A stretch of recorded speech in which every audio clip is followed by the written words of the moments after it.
자, 페이지는 196페이지입니다. 네. 이게 이 메커니즘을 알아라고 계속 반복을 많이 하는데 아까 앞에서 얘기를 했지만 한 번 더 짚고 넘어갈게요. 왜 프로그램이 진짜 많잖아요. 근데 그 프로그램마다 그 결국에는 나오는 그 결과들 그리고 효과, 내가 보는 효과들이 다 다른 이유가 이 메커니즘을 제대로 알아야 돼요.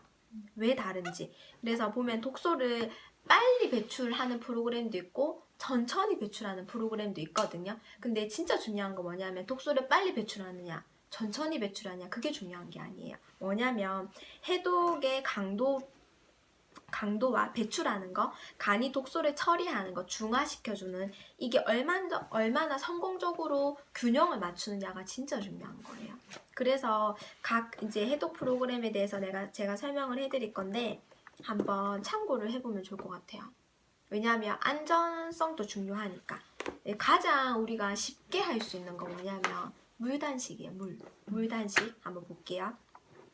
가장 집중적으로 해독할 수 있는 방식이에요. 그래서 실제 뭐 예수님, 부처님들이 많이 이용을 했던 방법이래요. 주로 영적 지도자들이 많이 하는 방법이죠. 빠른 반응들이 일어나니까. 그래서 생각해, 우리가 물만 계속 먹는다고 생각해 봐봐요. 배출이 엄청나게 많이 일어나겠죠. 쭉쭉 계속 화장실 가겠죠. 근데 이분들이 이렇게 물단식이 가능했던 그 시대 환경들을 보면 지금처럼 그렇게 막 환경이 오염되어 있는 상태는 아니었죠. 그렇게 막 독성물이 많은 것도 아니고. 그래서 외부로 나가야 하는 독소들이 그렇게 많지 않았었어요. 근데 이 방법을 만약에 현대인들이 했다라고 봤을 때는 이제 이미 현대인들의 몸에 축적된 독소의 수준이나 영양 결핍 상태가 굉장히 좋진 않죠. 그러니까 물단식이 좀 위험해요. 왜냐하면 독소가 많이 배출되면 간이 계속 해독을 해야 된다는 얘기잖아요. 근데 물만 계속 먹었어. 그러면 간이 해독시킬 때 필요한 영양소가 없죠. 그래서 위험해요. 몸에 물단식은.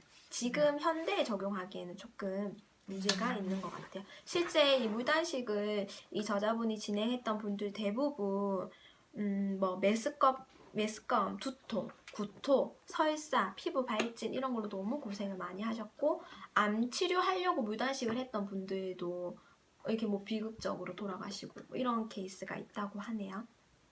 그리고 두 번째, 마스터 클린즈라고 하는 방법도 많이 이용을 하는데 이거 진짜 많이 광고를 해서 알 거예요. 액체만 먹는 거죠. 액체만. 주로 뭐 레몬 뭐 이런 거 있잖아요. 메이플 시럽 이런 거 들어가 있는 걸 최대한 오랫동안 마시는 방법들. 근데 이것도 사실 몸이 받는 그런 효과적인 것보다 사실 감정적인 효과가 훨씬 커요. 나 왠지 살 안 찔 것 같고 뭔가 잘 배출되는 것 같고 하는 그 감정적인 이득이 훨씬 더 많죠. 근데 문제는 이것도 똑같아요. 마스터 클린즈가 불완전한 이유는 현대인의 해독에서 가장 중요한 거 장내 세균균 본래의 장을 회복시키는 영양소는 들어있지가 않죠.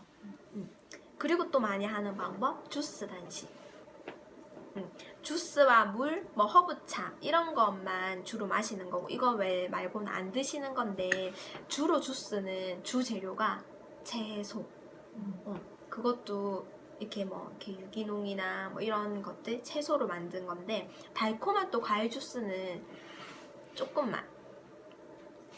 채소 중에 제일 좋은 게 켈이라고 하는데 켈만 갈아가지고 계속 먹을 수 있겠어요. 근데 주스 단식을 결심했다면 영양소에 대한 확실한 지식이 필요하대요. 공부를 좀 하고 해야 되네요. 주스 이외에 보조식품을 통해 무기질도 보충해야 되고 그리고 주스에는 섬유소가 없기 때문에 식이섬유가 없다는 거죠. 식이섬유도 따로 이렇게 해줘야 되고 변비약도 좀 드셔야 되고 이렇게 빼내야 되고 그리고 음식을 이렇게 뭔가 제한해야 되기 때문에 주로 단식원 같은 거를 활용하는 게 좋다라고 해요. 주스 단식 하시는 분들은. 그리고 일상생활에서 받는 스트레스가 없어야 된대요. 이걸 진행하는 동안. 힘들겠죠. 그리고 허브로 된 향균제와 프로바이오틱스를 복용하는 보조 프로그램을 추가하지 않는다면 불완전한 프로그램이 된대요. 그래서 주스 단식을 하시는 분들 이런 것들을 좀 참고해야 될 것 같아요. 그리고 혼합 단식. 이거는 이렇게 뭐 감자 이런 거 으깨가지고 스프 같은 거를 만들어서 먹는 방법인데 저자분이 아무래도 외국분이다 보니까는 우리 국내의 이런 식습관하고 맞지 않아서 생략할게요. 그리고 이것도 굉장히 많이 하죠. 생식. 생식은 익히지 않고 그냥 날로 먹는 거잖아요. 이거는 효소가 풍부한 생식의 힘이 독소 배출을 도와주고 간의 해독 작용을 지원을 해준대요. 근데 문제가 단점은 뭐냐면 매 끼니 신선한 재료를 구하는 것 자체가 힘든 거예요. 그리고 그 다음 방법은 영양 클린즈라는 방법이 있어요. 이거는 간이 우리가 해독할 때 간이 가장 큰 역할을 하고 있죠. 그래서 그 간한테 필요한 영양소가 무기질, 비타민, 항산화제 같은 것들이 필요하고 또 추가로 단백질, 지방, 약간의 탄수화물이 필요하거든요. 이것들을 같이 공급해줄 수 있는 쉐이크 방식이에요. 이렇게 먹는 건데 이거는 여러 주에 걸쳐 정화를 하는 동안 독소를 잘 중화시키기 위해 필요한 모든 지원을 받아 꾸준히 독소가 배출되는 거예요. 그래서 이 방법의 가장 큰 장점은 뭐냐면요.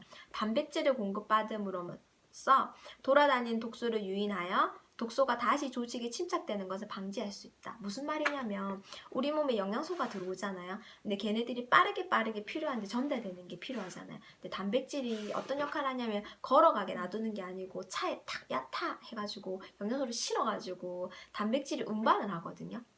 근데 단백질을 같이 공급을 받다 보니까는 빠르게 정화가 되는 거죠. 그리고 특히 큰 장점이 뭐냐면 중금속을 정화하는 단백질이 큰 역할을 한다고 해요. 중금속은 단백질과 결합을 하기 때문에 그래서 뇌나 이런 데 중금속이 가면 안 되겠죠. 그래서 뭐 치매나 이런 게 빨라지는데 이런 거에 고려를 하시는 분들은 영양 클린즈 도움 많이 될 거고 그리고 아유르베다식 해독 프로그램 이거는 이게 특별히 고안된 그 조리된 음식을 먹는 거래요. 근데 단점이 뭐냐면 엄청 오랜 기간 동안 꾸준히 해야 된다는 거. 실제로 이분이 그때 의료 봉사활동하면서 겪으셨던 방법이죠. 그리고 다음 방법은 제거 식이요법. 소화시키기 힘들거나 알레르기 반응을 유발하는 음식을 식단에서 배제하는 거예요. 뭐가 있었죠? 채소, 유기농 채소. 그런 걸 먹으면 안 된다고. 콩? 뭐 아까 저번에 공부한 것처럼 뭐 육류라든지 밀가루, 유제품 이런 것들을 내가 먹는 이 클린을 하는 동안 배제하는 거죠. 식단에서. 나 이런 거 안 먹어야지. 그래서 실제로 이 제거 식이요법만으로도 많은 사람들이 증상을 상당히 많이 완화시킨대. 안 좋은 걸 안 먹기만 해도. 이 중 가장 안전하고 효과적인 방법은 뭘 것 같아요? 영양 클린즈? 영양 클린즈. 그래서 이거를 자세히 한번 볼게요.